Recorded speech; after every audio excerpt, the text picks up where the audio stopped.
जय सिया राम दर्शकों, आप सभी का बहुत बहुत स्वागत है हमारे बेहद ही विशेष कार्यक्रम स्वयं को खोजो में। और मैं हूं आपके साथ उपेंद्र कौर। दर्शकों, यदि श्री राम को वनवास ना होता तो ऐसे में दिए गए श्रापों का और वरदानों का क्या होता। इस बात को समझने के लिए हम विभिन्न विभिन्न प्रसंगों की बात कर रहे हैं। इस कार्यक्रम के माध्यम से विभिन्न विभिन्न प्रसंगों पर प्रकाश डाल रहे हैं। तो ऐसे में आज इस कार्यक्रम की श्रृंखला में हम एक ऐसा विषय लेकर आए हैं जिसको समझना बहुत जरूरी है। क्या होगा विषय जरूर हम आपको बताएंगे, लेकिन उससे पहले मिलकर स्वागत करेंगे हमारे बेहद ही खास मेहमान का, जो कि आज भी हमारे साथ स्टूडियो में उपस्थित हुए हैं हम सभी को यह बेहतर जानकारी से रूबरू कराने के लिए, अवगत कराने के लिए। तो आइए सबसे पहले मिलकर उनका स्वागत करें, जिनका नाम है मोटिवेशनल स्पीकर सौरभ जी। जय सिया राम सर। जय सिया बहुत राम। बहुत स्वागत सभी दर्शकों और सभी श्रोताओं का भी सादर नमन वंदन प्रणाम करता हूँ। जी सर, जैसा कि इस कार्यक्रम के माध्यम से हम इस बात को समझ रहे हैं कि यदि श्री राम वनवास पर ना जाते तो ऐसे में दिए गए श्रापों का क्या होता और वरदानों का क्या होता। हमने अभी तक बहुत सारे प्रसंगों पर प्रकाश डलवाया है आपसे। ऐसे में आज एक ऐसे प्रसंग के बारे में मैं आपसे जानना चाहूंगी जिसके बारे में अभी तक लोग नहीं जानते। प्रसंग करना चाहूंगी देवी अहिल्या के बारे में। देवी अहिल्या की यदि बात करें तो उनकी जो मान और प्रतिष्ठा थी वो कैसे वापस आई। जी, उसी पर चर्चा करते हैं, लेकिन उस पर चर्चा करने से पहले थोड़ा सा पहले ये भी करेंगे भगवान राम कैसे जननायक हुए, क्योंकि जननायक होने का इसमें से जुड़ाव है। और जननायक का जानना इसलिए ज़रूरी है कि अहिल्या की जो प्रतिष्ठा वापस आई है वो उसी जननायक होने की वजह से आई। तो पहले हमें राम जी की जो जननायक वाली यात्रा थोड़ा सा उसे भी समझना आवश्यक है। उसको समझने के लिए हमें क्या होगा कि थोड़ा सा पीछे लौटना पड़ेगा। महर्षि वशिष्ठ के आश्रम में गुरुकुल से जब वो अपनी शिक्षा वहाँ से करके आते हैं तो हम वहाँ से चीज़ों को समझने की प्रयास करते हैं।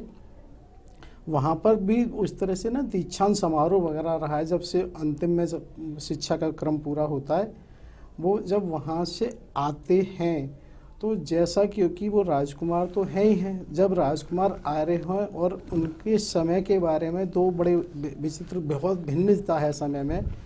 प्राय ये माना जाता है कि 64 दिन का समय है और कई जगह ना 7 वर्ष का भी है।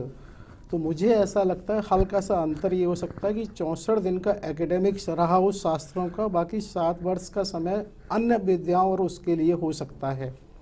लेकिन कुल मिला के जब वो वहाँ से आ रहे होते हैं तो क्योंकि राजा दशरथ के कुमार हैं तो उनका स्वागत होना स्वाभाविक है। जब वो आ रहे होते हैं उनके स्वागत के लिए पूरे जनमानस इकट्ठा होता है। जैसा कि आज भी एक हम रैली के रूप में जब देखते हैं कि जब कोई भी हमारे मंत्री वगैरह आने आते हैं तो उसी तरह से वहाँ पर जनता सड़कों पर उनको देखने और उसके लिए आतुर रहती है। वो वहाँ पर रथ से आ रहे होते हैं और दोनों तरफ देखते हुए बड़े आराम से चल रहे होते हैं। जब भी उनकी निगाह क्या पड़ी, एक महिला हैं जो कहीं वो श्रृंखला जो भी उन लोगों की है उसके पीछे कहीं खड़ी हैं थोड़े ऊंचे स्थान पर। वो उनको ये देखते हैं कि वो महिला आने की कोशिश कर रही है लेकिन नहीं आ पा रही हैं। तुरंत भगवान राम जी एक निर्णय लेते हैं और वो रथ को रुकवाते हैं। रथ को रुकवा के स्वयं वहाँ से पैदल निकल के और उस महिला की तरफ जाने की कोशिश करते हैं। सबको रास्ते में जैसा यथायोग अभिवादन मुस्करा के चलते हैं। वो वहाँ पहुँचते तो वो महिला स्वयं भी ये नहीं समझ पा रही कि मेरे पास आ रहे हैं, उन्हें लगा कोई होगा आगे पीछे इधर उधर। जब वो वहाँ पहुँचते हैं तो बड़े उससे अभिवादन करके उनको प्रणाम करते हैं, क्योंकि वो महिला जो रानी कौशल्या हैं उनके महल में काम करने वाली एक सेविका थी, केतकी नाम था उनका। तो वो वहाँ पहुँच के उनसे कहते हैं माता प्रणाम। तो उन्होंने जब प्रणाम किया तो वो एकदम इतना शक पका गई। ये स्वाभाविक है कि एकाएक जो अनपेक्षा मिलता है तो वो आदमी विश्वास नहीं होता। एक होता ना जिसकी हम इच्छा कर रहे हो वो मिल जाए तो वो तो स्वाभाविक, और एक बिल्कुल इच्छा ना हो और वो एकाएक मिल जाए तो वो खुशी बहुत ही अलग होती है।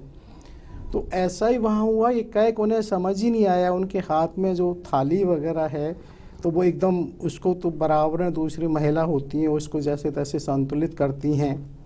तो उसी समय वहाँ पर जब वो देखते हैं तो उन्होंने कहा तुमने पहचाना मुझे?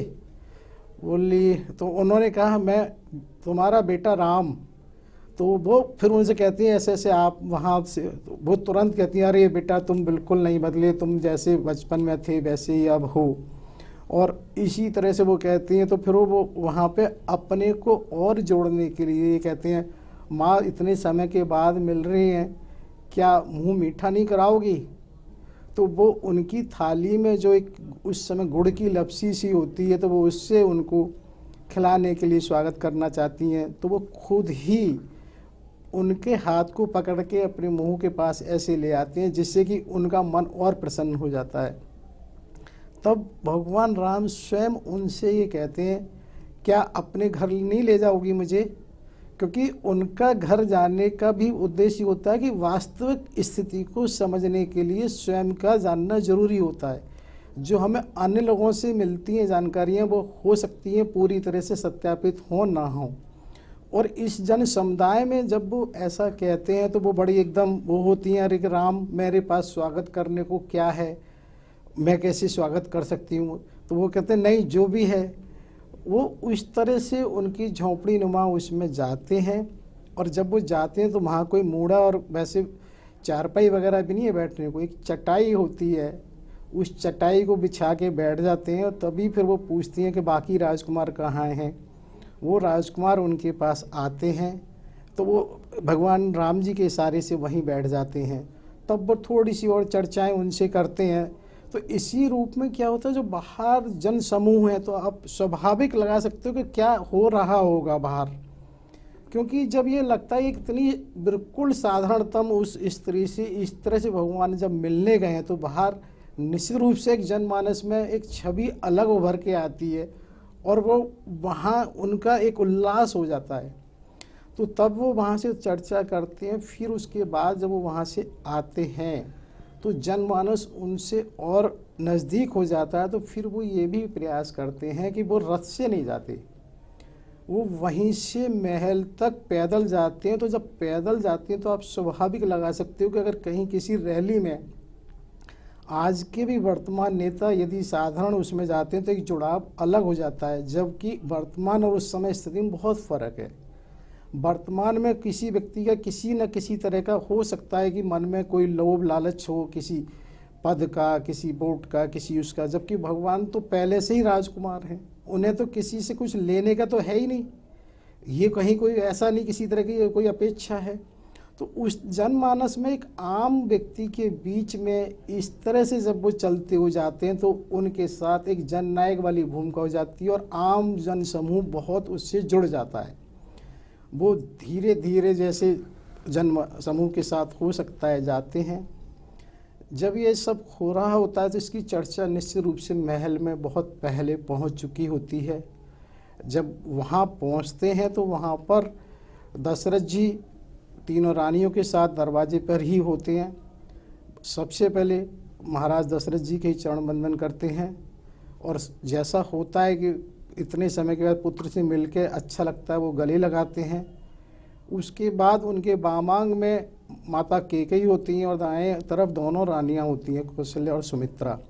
पहले वो केकई माता के चरण छूते हैं। उन्हें भी अपार खुशी इसीलिए होती है कि जो उनकी एक इच्छा अपेक्षा गई थी वही जन नायक की भूमिका में वो आए, ना कि केवल एक राजकुमार की भूमिका में। तो उन्हें मन में कहीं ना कहीं शांति सी होती है। उसके बाद वो माता कौशल्या सुमित्रा के चरण वंदन करते हैं। इसी तरह से अन्य भाई भी करते हैं। उसके बाद फिर वो पीछे मुड़कर सभी जनसमूह को ये विदा करते हैं कि अब आप सभी अपने अपने घर जाएं, मैं यहाँ अब हूँ और इसके बाद हम मिलते रहेंगे और जिस विषय की आवश्यकता हो इस पर चर्चा भी करेंगे। गुरुकुल से आने के बाद भगवान राम जी को ये विशेष था कि वो सभी माताओं को ज़्यादा से ज़्यादा समय देने की कोशिश करते थे, क्योंकि वो इस भावना को बहुत अच्छे से समझते थे कि माताओं को क्या महसूस और क्या रहा होगा, और उसके साथ साथ हो सकता है उन्हें भविष्य का भी अंदाज़ा निश्चित हो गई होगा क्या हो सकता है। तो उसमें जब वो माताओं से मिलते थे तो सबको पता है कि महारानी कौशल्या का धर्म और उसमें ज़्यादा रुचि थी, तो उस तरह की चर्चा उनसे करते थे। सुमित्रा जी से पारिवारिक और व्यवस्था के संबंधित उनसे रहती थी, और माता कैकेयी से इसलिए भी अधिक रहता था क्योंकि जो संबासुर युद्ध हुआ था, तो ये सभी को हमने पहले चर्चा की थी कि उसमें महारानी कैकेयी की कैसी भूमिका रही थी। तो उसके बाद क्या होता है कि दोनों जो महारानी हैं, सुमित्रा और कौशल्या जी, और उनका स्थान बढ़ जाता है। एक तरह से होता है ना, किसी की उपलब्धि और कहीं घर परिवार में भी कोई खास होती है तो भले ही वो छोटा हो लेकिन कहीं ना कहीं थोड़ा सा एक सम्मान सा बढ़ जाता है। तो इसलिए ये प्राय रहता था कि वो उनके पास भी और अधिक समय देते थे, और उनसे कहीं ना कहीं ये इस बात का रहता कि चर्चाएं जो उसी से संबंधित अधिक से अधिक करना होता था उनका। और ये आज भी बहुत ज़रूरी होता है कि अगर वास्तव में किसी से कुछ ज्ञान प्राप्त करना है तो ये हमारा दायित्व बनता है कि हम उसके इस तरह से मान सम्मान के साथ बैठें और कोशिश उससे ये करें कि वो तभी एक है, कोई भी संत महापुरुष आज भी अपनी तरफ से नहीं कुछ कहेंगे। ये हमारे प्रश्न करने का तरीका है कि हम कैसे करें, इतनी सद्भावना, श्रद्धा और शब्दों के साथ करें कि उसमें कहीं कुतर्क ना नज़र आए, एक जिज्ञासा नज़र आए। क्योंकि जिज्ञासा अलग चीज़ होती है, कुतर्क अलग है। तो वो उसी हिसाब से माता कैकेयी से भी वार्ता किया करते थे, और माता कैकेयी से जो भी वार्ता उनकी रहती थी वो प्राय उसी व्यवस्था की रहती थी, क्योंकि उन्होंने ये सब सुना तो था ही कि माता का किस किस तरह से रहता था। हालांकि ये बात बिल्कुल सटीक है, जो मुझे कहीं ऐसा नहीं मिला कि संबासुर युद्ध के बाद, यानी कि संतान उत्पत्ति से पहले ही जो कुछ हुआ उसके बाद महारानी कैकेयी का बिल्कुल कुछ नहीं रहा दिखाई पड़ता है। उसके बाद तो वो केवल एक तरह से कुलवधू के रूप में ही रह गई हैं, फिर कहीं उनका ऐसा नहीं नज़र आता है।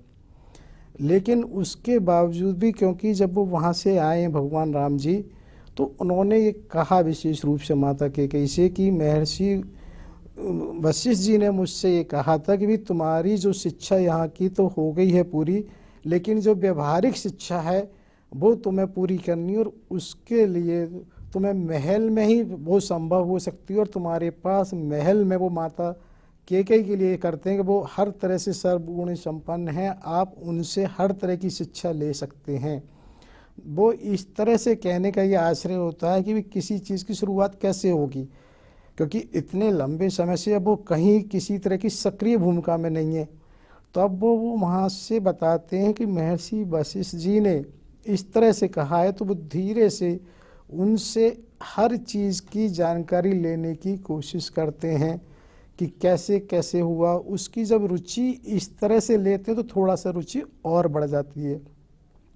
तो उनसे वो उस प्रसंग की भी चर्चा की जाती है कि माता कैकेयी से कि जो रास्ते में जैसे से हुआ, तो वो उसको भी इस तरह से कहती हैं कि बेटा तुम उस चीज़ को, जैसे केतकी के पास जो गए, वो इस चीज़ से तुम्हारे को शिक्षा लेनी है कि एक जन सामान्य से जुड़ के उसकी हमें आवश्यकता और उसको समझना चाहिए।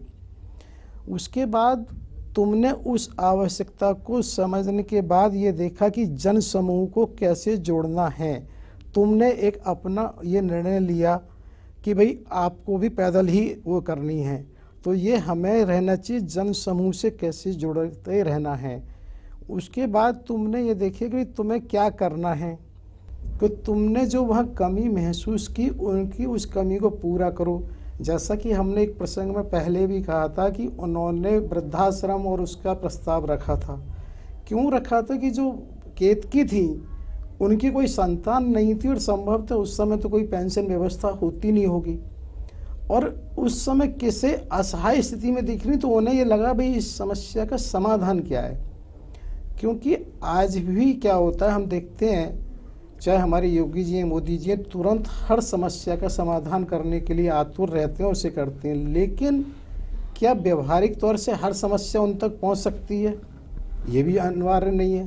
तो उसी तरह की श्रृंखला में क्या होता है, जब आपके ही स्रोत इस तरह के हों जो उन समस्याओं से आप अवगत हों, तो समाधान होना आवश्यक है। तो उसी चीज़ की वजह से उन्होंने पहले ये हम चर्चा कर चुके हैं भी किस तरह से एक वृद्धाश्रम की घोषणा करा के उस पर कार्य किया था, किस तरह से रहा था। तो माता कैकेयी ने इस चीज़ को और उन्हें कहा कि भाई यहाँ से तुमने इस तरह से सब शिक्षा ली और इसको ये देखो, तो उन्हें थोड़ा सा और समझ में आया उसका महत्व कि उस समय उन्होंने तो जनमानस को लेके किया, लेकिन एक वो सूत्र के रूप में हो गया। तो उनको जीवन में लगा कि ये महत्वपूर्ण है और ये इसलिए बताना था कि वो जननायक कैसे बने। तभी फिर उन्होंने थोड़ा सा और जिज्ञासा की, क्योंकि ये होता है कि अगर हमारा प्रश्न जब हम करते हैं और उत्तर मिलता है तो निश्चित रूप से दूसरा प्रश्न फिर कहीं ना कहीं रहता है। यदि समय है और व्यक्ति है तो फिर आदमी की जिज्ञासा होती है, तो वो और कहते हैं माता मेरी बहुत सारी जिज्ञासा है, मैं चाहता हूँ तो मुझे और थोड़ा सा उनको, तो वो भी बड़ी खुश होती है। उन्हें लगता है बेटा तुमसे अच्छा कौन होगा, श्रेष्ठ होगा, क्योंकि जिसके पास जो है मुझे लगता है वो खुद उसे अच्छे से अच्छे उत्तराधिकारी को देने के लिए आतुर होता है, क्योंकि सबको पता है कहीं ना कहीं से उससे कुछ मिला और किसी न किसी के लिए मिला है। कोई चीज़ ऐसी नहीं जैसे ये कहें कि जिस पे जो भी अधिक है वो अपने लिए ही होती है। कहीं भी अगर आप देखें जिसको शारीरिक है वो भी शरीर किसी न किसी दूसरे को उपयोग में आता है, किसी का धन है तो किसी न किसी रूप से वो भी किसी दूसरे को उपयोग में आता है, यदि मानसिक भी कुछ है तो वो भी किसी दूसरे के लिए होता है। तो वो उसी चीज़ को वहाँ और जिज्ञासा से कहते हैं। तो कहीं बाहर सेवक से कहते हैं भाई कहीं कोई आए तो उसे रोकना, भेजना नहीं। और वो तब बड़ी विस्तृत चर्चा उस समय करते हैं कि वही माता आपने किस किस तरह से क्या किया, वो थोड़ा सा उस समय विस्तृत चर्चा उसकी करती हैं। भाई किस तरह से उन्होंने वहाँ की जो शासकीय व्यवस्था थी, ग्राम सभा और उसको नगर की, उसकी सारे स्तरों की, जिला की और उसको करीब, उसके अलावा उन्होंने चाहे वो आयुध हैं, चाहे वो चिकित्सा है, चाहे वो उसमें है, हर क्षेत्र की उन्होंने देखा। चाहे वो उनका उस समय कर प्रणाली थी, किस किस जल की वहाँ उस समय की व्यवस्था हैं, बहुत सारी अन्य व्यवस्थाओं की जब उन्होंने चर्चा करी तो भगवान राम ने कहा कि माता ये सब आपने इतने अल्प आयु में और अल्प उसमें कैसे हो गया। तो वो उसको बताती हैं कि भाई जिसकी जिज्ञासा और वो बनी होती है वो सब उसी तरह से होता है। तब फिर वो चर्चा इस तरह की करते हैं, क्योंकि अब वो थोड़े बड़े हो ही गए हैं तो उन्हें भी जानकारियां तो मिलती रहती हैं कहाँ क्या है। और ऐसा कभी नहीं हो सकता कि कहीं किसी व्यवस्था परिवर्तन में हमेशा एक सा रहा है। व्यवस्थाएं या तो थोड़ा बेहतर होती हैं या बदतर होती हैं, तो उसी समय उन्हें भी रहती हैं। तो वो उन पर भी चर्चाएं करते हैं कि माता इस तरह की व्यवस्थाएं सुनने में जैसे आती हैं तो वो कहती हैं बेटा अब बात आप सही कह रहे हो, लेकिन मैं कुछ नहीं कर सकती, मेरी मजबूरियां हैं। मैं भी इस बात को समझती हूँ कि जानकारियाँ तो उन्हें भी मिलती रहती हैं। क्योंकि यहाँ एक चीज़ और बताना आवश्यक है, जो संबासुर युद्ध हुआ उसके बाद कई प्रदेश से जो बहुत सारे नाम हमने उनके अधिकारी बताए थे, सभी लोग जा चुके हैं और सबको ससम्मान भेज दिया था। लेकिन कई एकमात्र जो उनकी दासी थी, बचपन से थी, कुछ भी थी, वो रह जाती है। क्योंकि इसको शायद विधि का ही तो विधान कहेंगे कि इससे कुछ होना था। सारे लोग चले जाते हैं, केवल वो रह जाती हैं वहाँ। तो उसी तरह से जब सब लोग चले जाते हैं तो उसके बाद माता कैकेयी ने अपने को बिल्कुल महल तक सीमित कर लिया है। जब महल तक सीमित कर लिया तो लेकिन ये एक सुनिश्चित प्रक्रिया है कि कहीं भी राजनीति में ऐसा नहीं होता किसी भी निर्णय को 100% लोग मन से स्वीकार करें। तो जो कई प्रदेश के लोग आए थे, जो व्यवस्थाओं में परिवर्तन हुआ था, कहीं ना कहीं किसी का हित अहित रहा होगा, जिसकी वजह से वहाँ भी कहीं ना कहीं लोगों में कहीं ये चीज़ शुरू हो गई थी कि भाई ये उचित और अनुचित वाली बात। तो उस पर जब ऐसे होता है और उसके बाद लोग चले गए हैं तो धीरे धीरे जो उनकी व्यवस्थाएं में सुधार हुआ वो भी ऐसा नहीं एज इट इज़ रहा है, वो भी परिवर्तन फिर पुरानी। क्योंकि जो कुछ लोग ऐसे होते हैं उनके व्यक्तिगत स्वार्थ होते हैं, वो सभी जगह ऐसा कम और ज़्यादा होते हैं। तो उनसे व्यवस्थाएं दोबारा प्रभावित हो रही थी, जिनको भगवान राम और माता कैकेयी को भी जानकारियाँ मिलती थीं। लेकिन वो कहती थी भाई समय के साथ क्या होता है कि जो पुराने मंत्री हैं, चाहे सुमंत्र हैं, चाहे स्वराष्ट्र हैं, सुवर्ण हैं, धनपाल हैं, वो लोग समय के थोड़े वृद्ध हो गए, लेकिन जितना उनसे हो सकता है वो कर रहे हैं। लेकिन जो नए मंत्री हैं उसमें सभी तरह के हैं, कुछ अपने स्वार्थी हैं, कुछ लोभी हैं, लालची हैं, कहीं ना कहीं कुछ ये भी इस तरह का आता है कि वो महाराज की एक चापलूसी करके वो उनको सही स्थिति तक अवगत ही नहीं होने देते हैं। तो इस तरह की जब व्यवस्थाओं की जब चर्चा चलती है तो वो कहते हैं माता फिर आप क्यों चुप हैं, जब आपको ये तो आपको तो कुछ करने की बोली नहीं।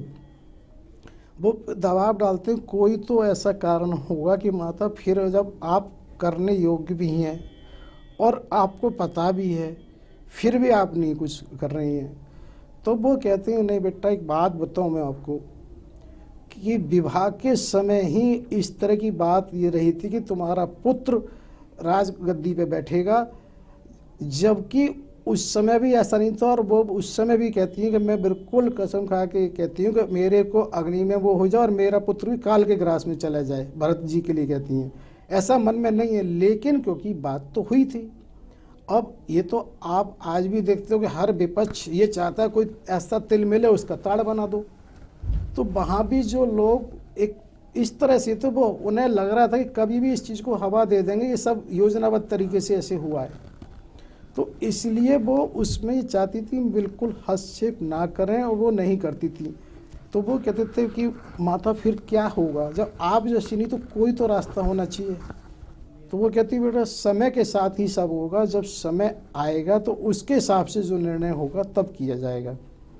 तब वो पूछते माता मेरे लिए क्या है, तो उन्होंने कहा कि तुम्हारे लिए जो पहले चर्चा हुई है उन्हीं शिक्षाओं पे काम करना है कि तुम्हें जन जन तक की जो उनकी आवश्यकता और जननायक है उसको ही समझना है, जिससे तुम्हें ये पता पड़े और उनकी आवश्यकताओं को कैसे पूरी करनी है। तो इसी चीज़ को जब वहाँ चर्चा हो रही होती है तभी इससे एक पता लगता है कि वो जननायक की भूमिका, जननायक की यात्रा उनकी वहाँ से शुरू हो जाती है। और एक चीज़ और थोड़ा सा साथ में बताना चाहता हूँ कि जब ये जननायक होते हैं वहाँ से आने के बाद ही, जो हमने पहले चर्चा करी थी, निषाद के वहाँ जाते हैं, क्योंकि आखेट ऐसा नहीं है कि पूर्ण कालिक समय वाला काम हो। आखेट तो थोड़े समय हो, बाकी वो सब उन स्थिति परिस्थितियों से ही अवगत होते हैं और वो बाकायदा वहाँ जिस सुधार की आवश्यकता होती है होते हैं। और इसीलिए महाराज दशरथ जी ने उनको कुछ अधिकार ये भी दे दिए कि भी बड़े जटिल निर्णय तो नहीं करने, लेकिन जहाँ जिस सुधार की आवश्यकता आपको लगती है तो आप कर सकते हो, आपको करना चाहिए। तो इस चीज़ को ये बताना इसलिए ज़रूरी था कि वे कैसे चीज़ें शुरू हुई, कैसे वो जननायक हुए और कैसे उन्हें अधिकार मिले और कहाँ उन्होंने उसका उपयोग और सुधार किया है। तो अब हम उस पर आते हैं, जब वो महर्षि विश्वामित्र के साथ जब आते हैं तो उस समय उनको जैसे बताया था कि बला और अति बला दो विद्याएं थी। तो वास्तव में वो बला और अति बला विद्याओं की जो हमने चर्चा करी थी कि वो बला तो खास तौर से थी भी व्यक्ति को भूख ना लगे, वो तृप्ति हो जाए, तो वो बला एक कोई वन की वो है औषधि टाइप, लेकिन वो वन औषधि का तात्पर्य उसमें वहाँ उससे जुड़ा हुआ है मंत्र से। ऐसा नहीं है वन औषधि तो सुलभ सबको है, कोई भी ले सकता है। तो इससे ये चीज़ें लगती है कि उस समय भी साइंस कितनी डेवलप थी कि जो चीज़ों को फिजिकल और डिजिटल का कॉम्बिनेशन, कि केवल आप डिजिटल भी नहीं और केवल फिजिकल भी नहीं, कि वो दवाई तो है लेकिन उसका दुरुपयोग या कहीं ना हो, तो इस तरह से। इसी तरह से उन्होंने अति बला का दिया था भी तुम्हारी सुरक्षा से संबंधित है, तो वहाँ भी मंत्र का जिक्र आता है। तो जब इस तरह की बात वो महर्षि विश्वामित्र के आश्रम में आ रहे होते हैं, पहले से उन्हें ये पता होता है कि किस तरह से उनको भूमिका में, एक राजकुमार की भूमिका में नहीं है, एक वो साधारण व्यक्ति और उसकी भूमिका में आए हुए हैं, क्योंकि उनके साथ ना कोई दल है, ना कोई सैनिक है, ना कुछ वो हैं। तो उसमें उनसे लोग जुड़ना शुरू हो जाते हैं। तो लोगों को जैसे जैसे जुड़ाव होता है तो ये और अच्छा लगता है, क्योंकि वो इस सोच के साथ आते हैं कि भाई कोई राजकुमार होंगे सेना, तो धीरे धीरे चीज़ें अपना बहुत आसानी से फैल जाती हैं। और एक ये प्राकृतिक प्रक्रिया है कि यदि किसी पीड़ित शोषित को और कहीं किसी तरह का लाभ मिलता है तो वो अपना आप इतनी तेज़ी से फैलता है सबको कि भाई स्वतः ही एक समूह का रूप ले लेता है। तो इस तरह से भगवान राम जब वहाँ उनके विश्वामित्र के आश्रम जाते हैं, पहले भी बाद में भी, तो बहुत सारा जन समूह उनसे धीरे धीरे जुड़ता जाता है। उस जन समूह को जुड़ने के साथ साथ वो ये भी प्रयास करते हैं कि उनको समय अनुसार किस तरह से जागरूक किया जाए। जागरूक इस सेंस में हम कह रहे हैं, क्योंकि क्या होता है आज भी छोटे मोटे अपराध, जैसे मान लो एक बाज़ार है, बाज़ार में कोई छेड़खानी हो सकती है, कोई चौथ वसूली हो सकती है, मान लो कोई लूट है या कोई है, तो इस तरह के अपराध के लिए कोई भी व्यवस्था तुरंत इतनी कारगर नहीं हो सकती जितनी कि समाज का संगठन कारगर हो सकता है। तो वो इस तरह से लोगों को प्रेरित करते हैं भाई हम सबको एकजुट होकर किसी बुराई या किसी अपराध का विरोध करना है। मान लो कोई असुर आया, अब ठीक है आप कोई सहायता मांगेंगे, सहायता पहुंचने में समय तो लगेगा, लेकिन अगर आप स्वतः ही सामूहिक हैं तो उसकी हिम्मत ही नहीं है। तो इस तरह से उन्होंने नेतृत्व प्रदान किया तो लोग उनसे जुड़ते गए, उनको भी समझ में आया और एक शक्ति का रूप भी होता गया। उस शक्ति के रूप ने उनकी बात को सुना भी, समझा भी और उसी को फिर आगे बढ़ाया है। एक ताड़का से संबंधित एक प्रसंग और मैं अभी आपको बताना चाहता हूँ।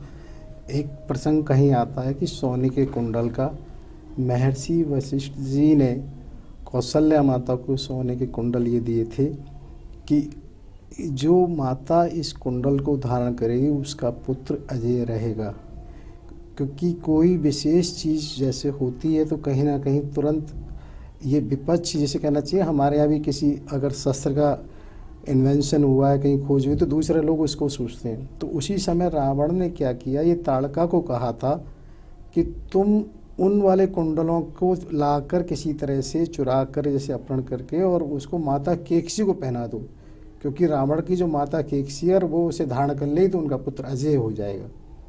तो ये चीज़ मुझे ताड़का से संबंधित थी, तो इसलिए बताना था कि वो ताड़का से ऐसा भी आता है। तो वो ताड़का जब भगवान राम को लेकर विश्वामित्र आ रहे होते हैं तभी वो रास्ते में उधर जाने की कोशिश करती है, तो तब उस समय उसका वो होना, ये हत्या वो कहें या उसका वध होना अनिवार्य हो जाता है, क्योंकि वो जा ही इसलिए रही होती है। इसी से एक और चीज़ थोड़ा सा मैं साथ साथ बताना चाहूँगा आपको। एक वो उससे जुड़ा हुआ है, जब तक पुत्रों का जन्म नहीं हुआ है महारानी कैकेयी और महाराज दशरथ से क्या था कि वो अक्सर करके जब भी साथ जाते थे बाहर, क्योंकि बहुत सारी महारानी की विशेषताएं तो पहले से की हैं हमने वर्णन, तो उसके वजह से अक्सर महाराज कहीं भी जाते तो महारानी साथ होती थी, क्योंकि उसके दो कारण है कि हर स्थिति परिस्थिति को वो समझ सकती थी, व्यवहारिकता को, राजनीतिक को और उसे भी। तो जैसा कि पहले हमारा जिक्र आया कि रावण भी महाराज दशरथ से मल्ल युद्ध करने आया था, और ऐसा भी बिल्कुल आता है कि रावण को बाली ने परास्त किया था, लेकिन बाली ने को परास्त करने के बाद रावण बहुत राजनीतिक भी था, क्योंकि राजनीतिक होने की वजह से उन्होंने बाली से मित्रता कर ली थी। हो सकता है किसी वजह से उन्होंने बाली को उकसाया हो या कुछ भी कारण हो, ये तो नहीं है, लेकिन ऐसा आता है कि महाराज दशरथ और बाली का युद्ध हुआ, क्योंकि ये बाली को एक विशेष वरदान प्राप्त था कि जो भी उसके सामने आएगा उसका आधा बल उसमें आ जाएगा। उस वरदान की वजह से उससे जीतना संभव ही नहीं था, क्योंकि वरदान है ही इसका। महाराज दशरथ जी जब उनसे युद्ध कर रहे हैं तो वो कहीं ना कहीं कोशिश कर रहे थे सामने ना आए, और जब वो सामने नहीं आए, लेकिन युद्ध का मतलब आना तो पड़ेगा ही। जब वो सामने आए तो उन्हें पराजित होना ही था। जब वो पराजित हुए तो बाली ने फिर एक शर्त ये रखी कि भाई दो में से एक चीज़ आप छोड़ जाओ, महारानी कैकेयी को या फिर उस मुकुट को जी। अब दोनों ही बहुत मुश्किल थे, तो उन्होंने ये निर्णय लिया कि मुकुट को छोड़ जाते हैं, और कैकेयी के साथ ये बात दोनों को ही पता थी, किसी और को नहीं पता थी। जब किसी और को नहीं पता थी, लेकिन ऐसा कैसे हो सकता कि महारानी कैकेयी जैसा व्यक्तित्व उसको पचा जाए, बिल्कुल उससे नहीं पचाने की वजह से उनके मन में ये थी कि वो मुकुट वापस आना चाहिए और वो मान सम्मान वापस आना चाहिए, जिसकी वजह से वो राम के अंदर वो छवि देखना चाहती थी और उनके अंदर वो सब कुछ चाहती थी। उन्होंने कभी कोई किसी तरह का वो नहीं किया है, तो इसीलिए ये भविष्य में और जब वहाँ आई बाली को उसमें एक बार चर्चा कर देंगे कि वो मुकुट की प्राप्ति होना आवश्यक था। बिल्कुल, बहुत सारी चर्चा जो है आज भी इस कार्यक्रम के माध्यम से सर हुई। हालांकि प्रसंग मैंने यह जानना चाहा था कि देवी अहिल्या की जो मान और प्रतिष्ठा है वो कैसे वापस लौटी, लेकिन आपने हमें बताया कि उससे पहले हमें यह जानना आवश्यक है कि राजा जो हमारे राम है वो जन जन के नायक कैसे बने, इसके बारे में आपने बहुत अच्छे से बताया, लेकिन हमारा यह प्रसंग रह गया है। तो ऐसे में हम कार्यक्रम की अगली श्रृंखला में इसी प्रसंग को उठाएंगे। तब तक के लिए आपने अपना कीमती समय दिया, उसके लिए बहुत बहुत धन्यवाद। सभी दर्शकों श्रोताओं को सादर नमन वंदन प्रणाम करता हूँ। नमस्कार दर्शकों। आप हमारे संतवाणी चैनल को सब्सक्राइब करें, वीडियो को लाइक करें, शेयर करें और हाँ, बेल आइकन पर क्लिक करना बिल्कुल ना भूलें, ताकि हमारी किसी भी वीडियो की सूचना सबसे पहले आपको मिले।